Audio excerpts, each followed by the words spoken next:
ഇലസ്കോ electric സ്കൂട്ടറുകൾക്ക് വമ്പൻ ഓഫറുകളുമായി Akhil vision Cheriyanad Chengannur.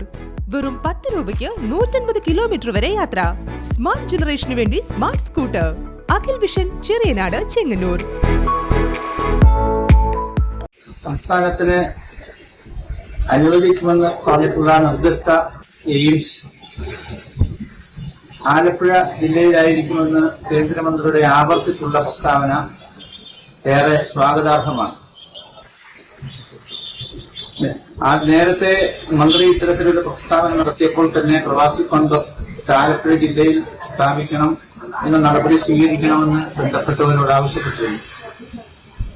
മന്ത്രിയുടെ ആവർത്തിച്ചുള്ള പ്രസ്താവനയിൽ നാം മനസ്സിലാക്കുന്നത് ഇത് ആലപ്പുഴ ജില്ലയിൽ സ്ഥാപിക്കുന്നതിനുള്ള നടപടികളുമായി കേന്ദ്ര സർക്കാർ മുന്നോട്ട് പോകുന്നു എന്നാണ്. സംസ്ഥാന സർക്കാരിനെ സംബന്ധിച്ച് ഇക്കാര്യത്തിൽ കോഴിക്കോട് സ്ഥാപിക്കണമെന്ന നിലപാടിൽ മാറ്റം വരാനുള്ള സാഹചര്യങ്ങൾ കാണുന്നില്ല. ആ കാരണത്താൽ തന്നെയാണ് വലിയ തരത്തിൽ കേരളത്തിലെ അല്ലെങ്കിൽ സാധാരണക്കാരായ ജനങ്ങൾക്ക് ഉപയുക്തമാവുന്ന ഏറ്റവും ഗൗരവതരമായ ചികിത്സ ലഭിക്കുന്ന ഈ സ്ഥാപനത്തെ നമുക്ക് ലഭിക്കുന്നതിനുള്ള കാലതാമസം. ഇക്കാര്യത്തിൽ സംസ്ഥാന ഗവൺമെന്റ് സ്ഥലം കണ്ടെത്താൻ ഏതെങ്കിലും തരത്തിൽ പിന്നോട്ട് പോകുന്നുവെങ്കിൽ കേന്ദ്ര ഗവൺമെന്റിന്റെ അധീനതയിലുള്ള സ്ഥലങ്ങൾ തന്നെ നമ്മുടെ ആലപ്പുഴ ജില്ലയിൽ ധാരാളമായിട്ടുണ്ട്. NTPC അതിന്റെ ഗൗരവതരമായ വളർച്ചയിലേക്ക് എത്താത്ത സാഹചര്യത്തിൽ കേന്ദ്ര സർക്കാർ അതിന്റെ വികസനത്തിൽ നിന്ന് പിന്നോട്ട് പോയ സാഹചര്യത്തിൽ അവിടെ ഏക്കർ കണക്കിന് സ്ഥലം ഇന്ന് ഉപയോഗശൂന്യമായി കിടക്കുകയാണ്. 2145 ഏക്കറോളം സ്ഥലം ഇന്ന് അവിടെ ഉപയോഗശൂന്യമാണ്.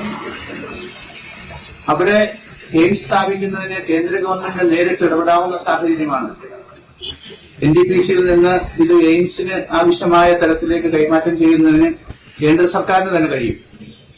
ഇക്കാര്യത്തിൽ ആലപ്പുഴ MDയും ജില്ലയിലെ മന്ത്രിമാരുൾപ്പെടെയുള്ള ജനപ്രതിനിധികളും ഗൗരവതരമായ ഇടപെടൽ നടത്തണമെന്ന് പ്രവാസി കോൺഗ്രസ് ആവർത്തിച്ച് ആവശ്യപ്പെടുകയാണ്. ഇത് സംബന്ധിച്ച് പ്രവാസി കോൺഗ്രസ് ബന്ധപ്പെട്ട കേന്ദ്രമന്ത്രിക്കും കേന്ദ്രമന്ത്രിമാർക്കും MDക്കും മറ്റ് ജനപ്രതിനിധികൾക്കും കേരളത്തിലെ മുഖ്യമന്ത്രി ഉൾപ്പെടെയുള്ളവർക്ക് നേരത്തെ തന്നെ കത്തുകൾ നടത്തിയിരിക്കുകയാണ്. ഈ വിഷയത്തിൽ ജനപ്രതിനിധികൾ അതീവ ഗൗരവത്തോടെ ഇടപെടണം എന്ന് പ്രവാസി കോൺഗ്രസ് ആവർത്തിച്ച് ആവശ്യപ്പെടുന്നു.